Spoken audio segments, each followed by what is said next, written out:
ओम शांति। 25 मई 2026 बाबा की महावाक्य। मीठे बच्चे, अपने आप से पूछो कि मैं कर्मेंद्रिय जीत बना हूं। कोई भी कर्मेंद्रिय मुझे धोखा तो नहीं देती है।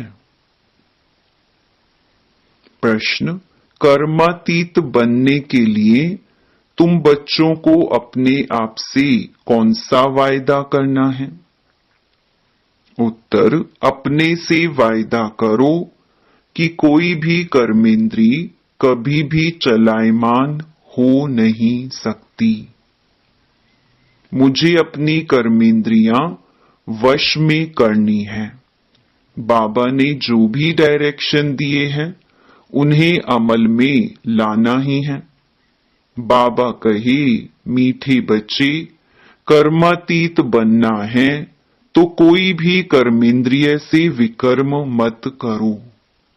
माया बड़ी प्रबल है, आंखें धोखेबाज हैं, इसीलिए अपनी संभाल करो। ओम शांति। बच्चे आत्म अभिमानी होकर बैठे हो। अपने आप से पूछो। हर एक बात अपने आप से पूछनी पड़ती है। बाप युक्ति बताते हैं कि अपने से पूछो, आत्म अभिमानी हो बैठे हैं। बाप को याद करते हैं क्योंकि यह है तुम्हारी रूहानी सेना। उस सेना में तो हमेशा जवान ही भर्ती होते हैं। इस सेना में जवान 14-15 वर्ष के भी हैं, तो 90 वर्ष के बूढ़े भी हैं, तो छोटे बच्चे भी हैं। यह सेना है माया पर जीत पाने के लिए। हर एक को माया पर जीत पहन बाप से बेहद का वर्षा पाना है, क्योंकि माया बहुत दुष्टर है। बच्चे स्वयं भी जानते हैं कि माया बड़ी प्रबल है। हर एक कर्मेंद्रिय धोखा बहुत देती है। सबसे पहले जास्ती धोखा देने वाली कौन सी कर्मेंद्रिय है? आंखें ही सबसे जास्ती धोखा देती हैं। अपनी स्त्री होते हुए भी दूसरी कोई खूबसूरत देखेंगे तो झट वह खींचेगी। आंखें बड़ा धोखा देती हैं, दिल होती है उनको हाथ लगाएं। बच्चों को समझाया जाता है, सदैव बुद्धि से यह समझो कि हम ब्रह्मा कुमार कुमारियां भाई बहन हैं। इसमें माया बहुत गुप्त धोखा देती है। इसीलिए यह चार्ट में भी लिखना चाहिए कि आज सारे दिन में कौन कौन सी कर्मेंद्री ने हमको धोखा दिया। सबसे जास्ती दुश्मन है यह आंखें। तो यह लिखना चाहिए, फलानी को देखा हमारी दृष्टि गई। सूरदास का भी मिसाल है ना, अपनी आंखें निकाल दी।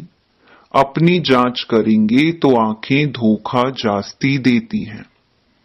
अपनी स्त्री को भी छोड़ कोई अच्छी देखी तो उस पर फिदा हो जाते हैं। कोई गायन में होशियार होंगी, श्रृंगार अच्छा होगा तो आंखें झट चलायमान हो जाएंगी। इसीलिए बाबा कहते हैं, यह आंखें बहुत धोखा देती हैं। भल सर्विस भी करते हैं, परंतु आंखें बहुत धोखा देती हैं। इस दुश्मन की पूरी जांच रखनी है, नहीं तो समझो हम अपने पद को भ्रष्ट कर लेंगे। जो समझदार बच्चे हैं उनको अपने पास डायरी में नोट करना चाहिए। फलानी को देखा तो हमारी दृष्टि गई, फिर अपने को आप ही सजा दो। भक्ति मार्ग में भी पूजा के टाइम बुद्धि और तरफ भागती है, तो अपने को चूटी चुटकी से काटते हैं। तो जब कोई ऐसी स्त्री आदि सामने आती है तो किनारा कर लेना चाहिए, खड़े होकर देखना नहीं चाहिए। आंखें बहुत धोखा देने वाली हैं, इसलिए सन्यासी लोग आंखें बंद कर बैठते हैं। स्त्री को पिछाड़ी में, पुरुष को आगे में बिठाते हैं। कोई ऐसे भी होते हैं जो स्त्री को बिल्कुल देखते नहीं हैं। तुम बच्चों को तो बहुत मेहनत करनी है। विश्व का राज्य भाग्य लेना कोई कम बात थोड़ी है। वो लोग तो करके 10, 12, 20 हजार, 1, 2 लाख करोड़ इकट्ठा करेंगे और खलास हो जाएंगे। तुम बच्चों को तो अविनाशी वर्षा मिलता है, सब कुछ प्राप्ति हो जाती है। ऐसी कोई चीज नहीं रहती जिसकी प्राप्ति के लिए माथा मारना पड़े। कलयुग अंत और सतयुग आदि में रात दिन का फर्क है। यहां तो कुछ भी नहीं है। अभी तुम्हारा यह है पुरुषोत्तम संगम युग। पुरुषोत्तम अक्षर जरूर लिखना है। मनुष्य से देवता किए करत न लागी वार। तुम अभी ब्राह्मण बने हो, मनुष्य तो बिल्कुल घोर अंधियारे में है। बहुत हैं जो स्वर्ग को देख ना सके। बाप कहते हैं, बच्चे तुम्हारा धर्म बहुत सुख देने वाला है। मनुष्यों को थोड़ी ही कुछ पता है। भारतवासी भी भूल गए हैं कि हेवन क्या चीज है। क्रिश्चियन लोग भी खुद कहते हैं हेवन था। इन लक्ष्मी नारायण को गॉड गॉडेस कहते हैं ना, तो जरूर गॉड ही ऐसा बनाएंगे। तो बाप समझाते हैं मेहनत बहुत करनी है। रोज अपना पोता मेल देखो, कौन सी कर्मेंद्री ने हमको धोखा दिया। मुख भी बहुत धोखा देता है। आगे कचहरी होती थी, सब अपनी भूल बताते थे। हमने फलानी चीज छिपाकर खा ली। अच्छे अच्छे बड़े घर की बच्चियां बतला देती हैं, ऐसे ऐसे माया वार करती है। छिपाकर खाना भी चोरी है। सो भी शिव बाबा के यज्ञ की चोरी, यह तो बहुत खराब है। कख का चोर सो लख का चोर। माया एकदम नाक से पकड़ती है। यह आदत बहुत बुरी है। बुरी आदत होगी तो हम क्या बनेंगे। स्वर्ग में जाना कोई बड़ी बात नहीं है, परंतु उसमें फिर मर्तबा भी तो है ना। कहां राजा कहां प्रजा, कितना फर्क है। तो कर्मेंद्रियां भी बहुत धोखा देने वाली हैं, उनकी संभाल करना चाहिए। ऊंच पद पाना है तो बाप के डायरेक्शन पर पूरा चलना है। बाप डायरेक्शन देंगे, माया फिर बीच में आकर विघ्न डालेगी। बाप कहते हैं भूलो मत, नहीं तो अंत में बहुत पछताएंगे। नापास होने का फिर साक्षात्कार भी होगा। अभी तुम कहते हो हम नर से नारायण बनेंगे, परंतु अपने से पूछो, अपना पोता मेल निकालो। बहुत हैं जो मुश्किल समझकर अमल में लाते हैं, परंतु बाबा कहते हैं इससे तुम्हारी उन्नति बहुत होगी। सारे दिन का पोता मेल निकालना चाहिए। यह आंखें बहुत धोखा देती हैं। कोई को देखेंगे तो ख्याल आएगा यह तो बहुत अच्छी है, फिर बात करेंगे। दिल होगी उनको कुछ सौगात दूं, यह खिलाऊं, वही चिंतन चलता रहेगा। बच्चे समझते हैं इसमें मेहनत बहुत बड़ी है। कर्मेंद्रियां बहुत धोखा देती हैं। रावण राज्य है ना। बाप कहते हैं वहां चिंता की कोई बात नहीं होती है, क्योंकि रावण राज्य ही नहीं। चिंता की बात ही नहीं। वहां भी चिंता हो तो फिर नरक और स्वर्ग में फर्क ही क्या रहे। तुम बच्चे बहुत बहुत ऊंच पद पाने के लिए भगवान से पढ़ते हो। बाप समझाते हैं माया निंदा कराती है। तुमने अपकार किया, मैं उपकार करता हूं। बच्चे तुम अगर कुदृष्टि रखेंगे तो अपना ही नुकसान करेंगे। बहुत बड़ी मंजिल है, इसीलिए बाबा कहते हैं अपना पोता मेल देखो। कोई विकर्म तो नहीं किया, किसको धोखा तो नहीं दिया। अब विकर्माजीत बनना है। विकर्माजीत के संवत का किसको पता नहीं है सिवाय तुम बच्चों के।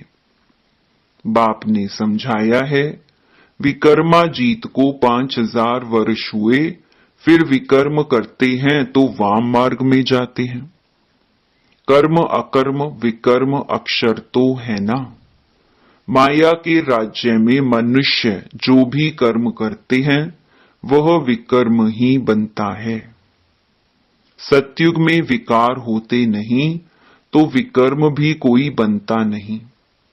यह भी तुम जानते हो, क्योंकि तुमको ज्ञान का तीसरा नेत्र मिला है, तुम त्रिनेत्री बने हो। तो त्रिकालदर्शी त्रिनेत्री बनाने वाला है बाप। तुम आस्तिक बने हो तब त्रिकालदर्शी बने हो। सारी ड्रामा का राज बुद्धि में है। मूल वतन, सूक्ष्म वतन, स्थूल वतन, 84 का चक्कर, फिर और धर्म वृद्धि को पाते हैं। वह कोई सद्गति नहीं कर सकते, उनको गुरु भी नहीं कह सकते हैं। सर्व की सद्गति करने वाला एक ही बाप है। अभी सबकी सद्गति होनी है। वह धर्म स्थापक कहे जाते हैं, गुरु नहीं। धर्म स्थापक धर्म स्थापन करने के निमित्त बने हैं, बाकी सद्गति थोड़ी करते हैं। उनको याद करने से कोई सद्गति नहीं हो सकती, विकर्म विनाश नहीं हो सकते। वह सब है भक्ति। तो बाप समझाते हैं माया बड़ी दुष्टर है, इस पर ही लड़ाई होती है। तुम हो शिव शक्ति पांडव सेना। तुम सब पंडे हो, शांति धाम सुख धाम का रास्ता बताते हो। गाइड्स तुम हो, कहते हो बाप को याद करो तो विकर्म विनाश होंगे। और फिर दूसरे तरफ अगर कोई पाप कर्म करेंगे तो 100 गुना पाप लग जाएगा। जितना हो सके कोई विकर्म नहीं करना चाहिए। कर्मेंद्रियां धोखा बहुत देती हैं। बाप हरेक की चलन से समझ जाते हैं। बच्चों को माया के तूफान आते हैं, स्त्री पुरुष समझने से ही तूफान आते हैं। तो इन आंखों पर कितना कब्जा अधिकार रखना चाहिए। हम तो शिव बाबा के बच्चे हैं। बाप से अंजाम कर राखी भी बांधते, फिर भी माया धोखा दे देती है, फिर छूट नहीं सकते हैं। कर्मेंद्रियां जब वश हो तब कर्मातीत अवस्था हो सके। कहना तो सहज है कि हम लक्ष्मी नारायण बनेंगे, परंतु समझ भी चाहिए ना।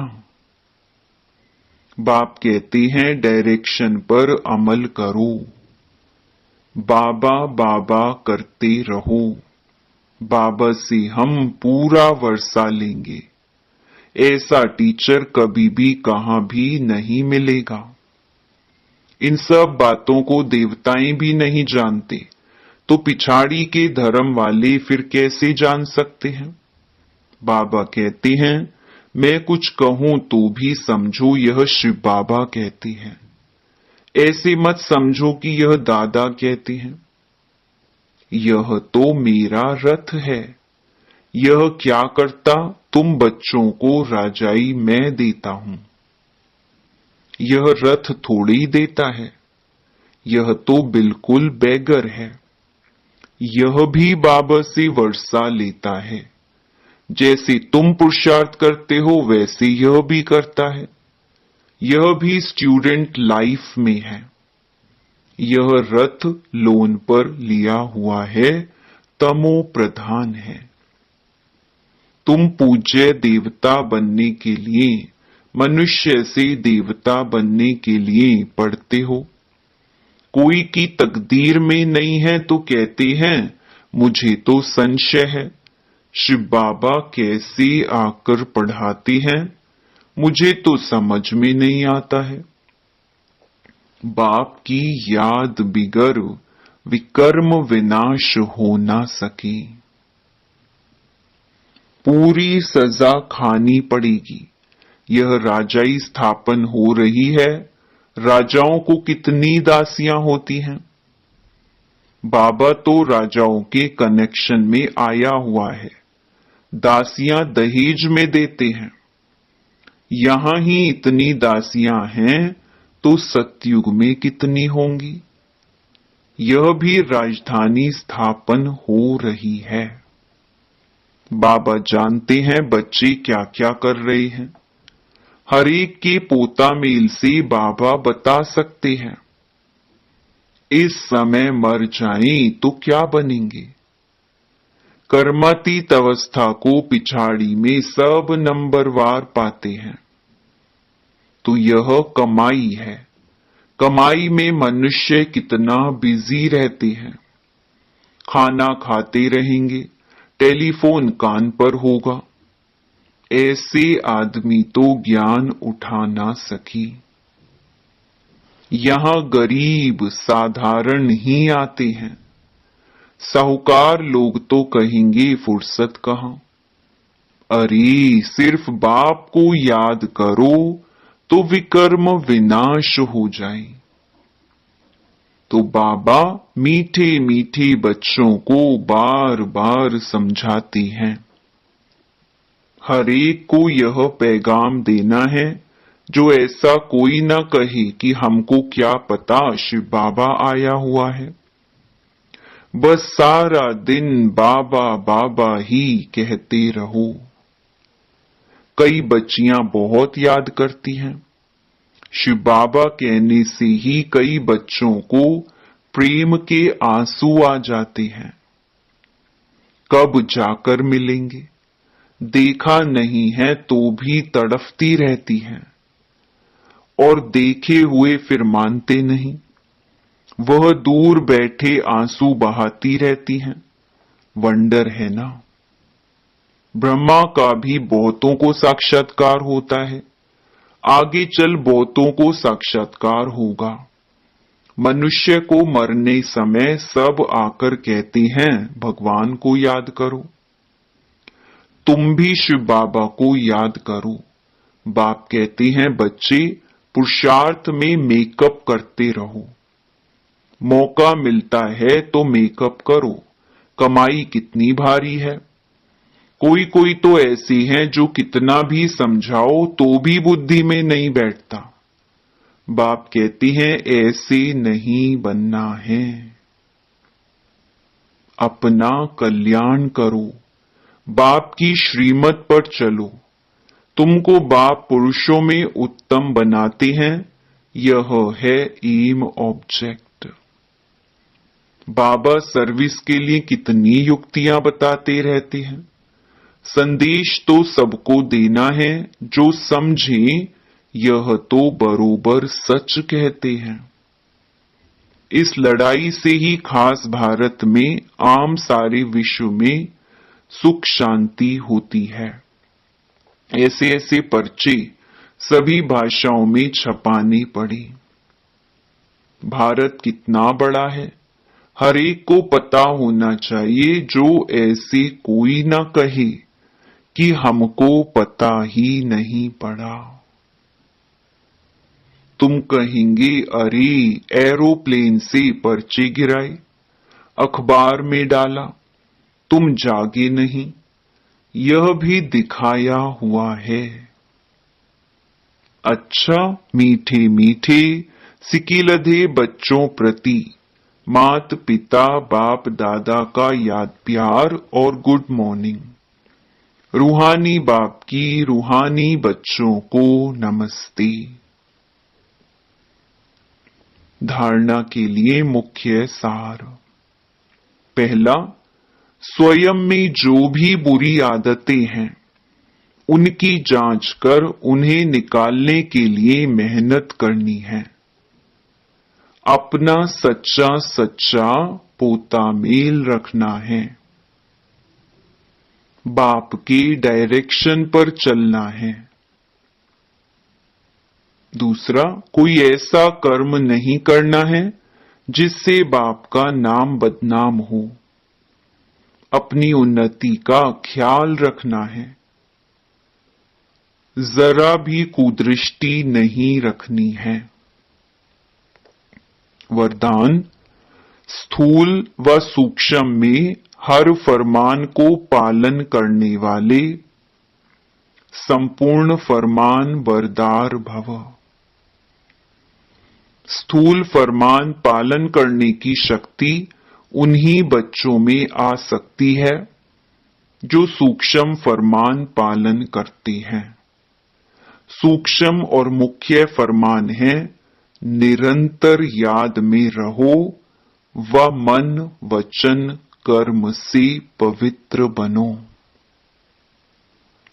संकल्प में भी अपवित्रता व अशुद्धता ना हो।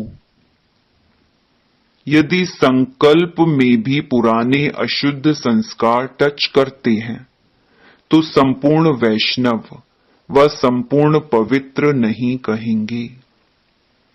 इसलिए कोई एक संकल्प भी फरमान के सिवाय ना चले तब कहेंगे संपूर्ण फरमान बरदार।